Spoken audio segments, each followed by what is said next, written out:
Okay, today we're going to talk about writing polynomials from roots. This is day 1 on cycle 5 part 2 for algebra 2. You'll want to have a notebook out and a pencil. There'll be a few spots where I'll ask you to pause and do some work so you can check your answer along the way. Today what we want to look at, we want to review our factoring from the end of first semester, and then we'll also, the big thing is write an equation of a polynomial given the roots. Remember that roots, zeros, and x-intercepts, as well as solutions, all mean the same thing. So we're looking for places on a graph where any function crosses the x-axis.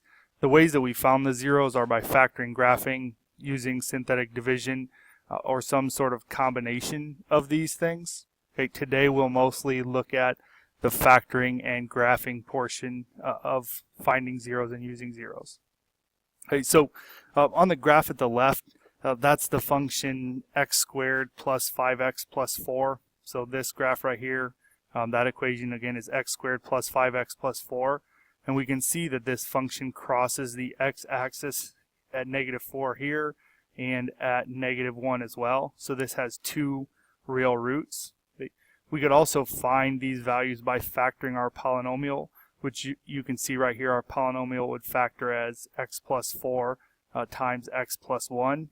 And then if we set each of those equal to 0, so x plus 4 equals 0 and x plus 1 equals 0, and subtracting those values to find x, that would give us our roots of -4 and -1. So what we're going to work on today really is this whole idea in reverse. So it's the exact same process. So what we want to look at next is a graph, and then we're going to identify the zeros of the quadratic function. Right? So if we start here and we look at this graph, we'll note that the zeros, right, which there's two zeros, one right here at -3, and then we have a 0 over here at +4. So the question here, or what we want to be able to do, is write the simplest polynomial function from the zeros. And it's important that you understand this, writing the simplest polynomial function from the zeros, because that's what you'll need to do come test, come homework time. This is the wording which you'll have to understand. But again, we have zeros at -3 and +4. Okay. So how do we write the standard form of the polynomial function from these zeros? So we identified those zeros at +4 and -3, which means x equals 4 and x equals -3. And you can see that right here on about line number 4. So if we move everything to the left side, that gives us x minus 4 equals 0 and x plus 3 equals 0. Okay? So if we wrote it here as two binomials, which is what we maybe would more commonly see, right? And we went ahead and FOILed or multiplied these two binomials out, we would end up with the simplest polynomial function in standard form. Okay? So go ahead and take a second and pause the video and work through this on your notebook to make sure that you can multiply this together correctly, and then I'll show you what that answer would look like.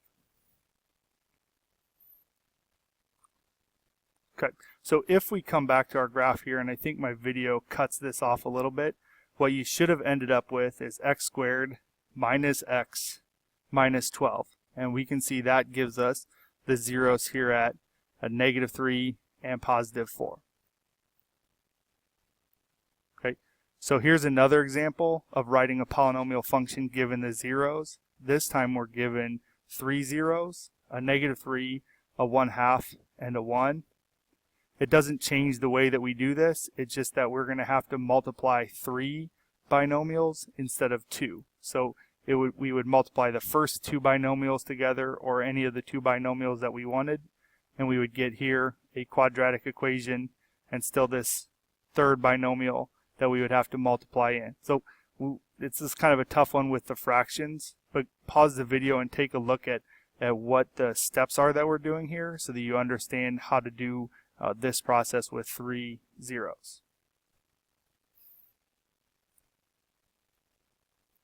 Okay, so the last thing I want to talk about today is complex zeros, which means a 0 with an I. So if we want to write the simplest polynomial function with zeros 2i and 3, The only difference that we have here is the I value in there. So our factors now have to be x minus 2i, x plus 2i, and x minus 3 equals 0. So anytime we have an I as one of our zeros, we have to do one time with the minus and one time with the plus. If you remember, if we had something like the square root of negative 4, that answer would be plus or minus 2i, which is why we need to have two different equations here. Okay? To finish up, we would multiply these three factors together. Okay? And we would get x cubed minus 3x squared plus 4x minus 12 equals 0.